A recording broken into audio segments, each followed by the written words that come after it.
संस्कृत काव्य शास्त्र में प्राय सभी आचार्यों ने काव्य प्रयोजन का उल्लेख किया है, जिनमें नाट्य शास्त्र में भरत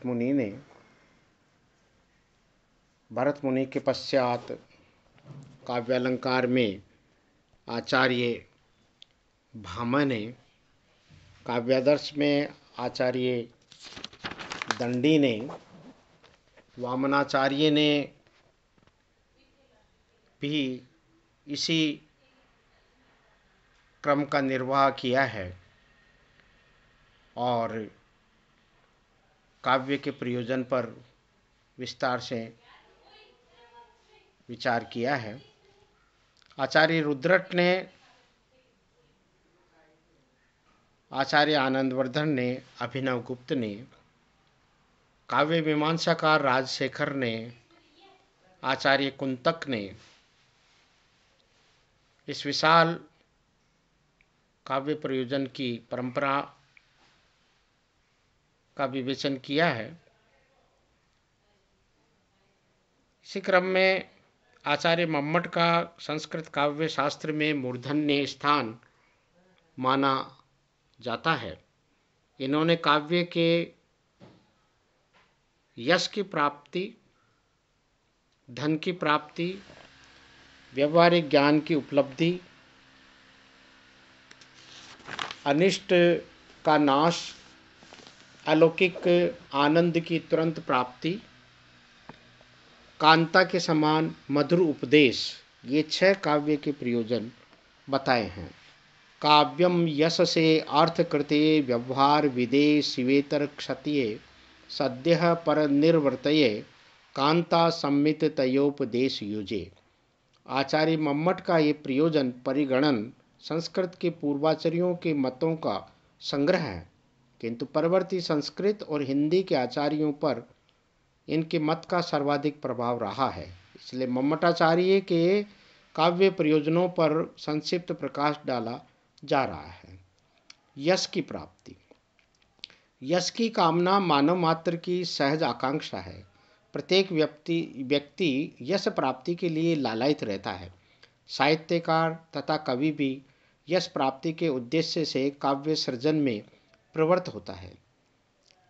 संसार के प्रसिद्ध महाकवि कालिदास, भवभूति, शेक्सपियर आदि ने यश की कामना से ही काव्य रचना की है। सूफी कवि जायसी के इस कथन से ये प्रमाणित हो जाता है, ओ मन जाने कवित अस कीना मकु यह रहे जगत बट चीना। अर्थ की प्राप्ति दूसरा प्रयोजन बताया है, जिसमें सांसारिक जीवन में अर्थ, धन सर्वाधिक महत्वपूर्ण तत्व है। इस कारण प्रत्येक व्यक्ति अपने उपलब्ध साधनों से अर्थार्जन का उद्योग करता है। भले ही कुछ कवि अर्थ प्राप्ति के लिए लालायित न रहे, परंतु काव्य सर्जन के लिए अर्थ प्राप्ति भी एक प्रमुख उद्देश्य है। संस्कृत के कवि धावक ने महाराज श्री हर्ष से एक श्लोक पर लाख मुद्रा प्राप्त की थी। कवियों का राजाश्रय की प्राप्ति भी इसका उदाहरण है। वर्तमान काल में भी लेखकों और कवियों का प्रयोजन इसे धनार्जन करना है। कवि व्यवहार ज्ञान, तीसरा प्रयोजन। काव्य के द्वारा लौकिक व्यवहार की शिक्षा भी दी जाती है। कहानी, उपन्यास, काव्य, सूक्तियों और नीति श्लोकों आदि से व्यवहार ज्ञान होता है। साथ ही समाज के विविध स्तरीय लोगों से कैसा व्यवहार करना चाहिए और कैसे आचरण से जीवन सफलता की ओर अग्रसर होता है, इन सब बातों का ज्ञान काव्य से हो जाता है। चौथा बताया है प्रयोजन शिवेतर, यानी अनिष्ट की क्षति होनी चाहिए। काव्य के द्वारा अनिष्ट का निवारण भी होता है। कवि अपने आराध्य देव की स्तुति परक रचना करने से अपने अनिष्ट का निवारण कर सकता है। आचार्य मम्मट ने मयूर कवि का उदाहरण देकर बतलाया है कि उन्होंने सूर्य शतक की रचना करके अपना कुष्ठ रोग दूर किया था। समाज कल्याण की भावना रहने से काव्य रचना से देश और मानवता की मंगल कामना प्रकट की जाती है। प्राचीन काल से लेकर आज तक सभी तरह के साहित्य में ये भावना देखी जाती है। सद्य पर निवर्ती काव्य का परम प्रयोजन अलौकिक आनंद की प्राप्ति है। आचार्य मम्मट ने इसे समस्त प्रयोजनों में प्रमुख और श्रेष्ठ माना है। काव्य के आस्वादन से जो रस रूपी आनंद मिलता है, उससे जो कवि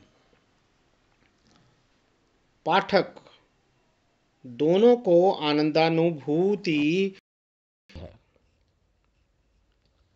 उसे आचार्यों ने ब्रह्मानंद सहोदर कहा है और इसमें भी लोकानुरंजन की प्रबलता रहती है। कांता संहित उपदेश शास्त्रों में 3 प्रकार के उपदेश का उल्लेख है। प्रभु संहित, सूरित संहित और कांता संहित। वेदादि की तरह राजाज्ञा का पालन करना प्रभु संहित उपदेश है। इतिहास पुराण को की तरह मित्र का उपदेश होता है। इन दोनों से भिन्न अत्यधिक प्रभावकारी कांता संहित उपदेश है। एक सतपत्नी मधुर वचनों के साथ अपने पति को अनर्थ से बचाने के लिए जो कुछ कहती है, उसका प्रभाव शीघ्रता से होता है। उसमें रसासिकता भी रहती है। संस्कृत काव्य शास्त्र के आचार्यों द्वारा निरूपित उक्त काव्य प्रयोजनों का विश्लेषण करने पर ज्ञात होता है कि सभी ने आनंदानुभूति को काव्य का प्रमुख प्रयोजन माना है। ये प्रयोजन प्रमुख रूप से सहृदय से संबंध है। इस विषय में भी दो मत नहीं है, किंतु कवि के संबद्ध किया जाता है या नहीं, ये प्रश्न विचारणीय है।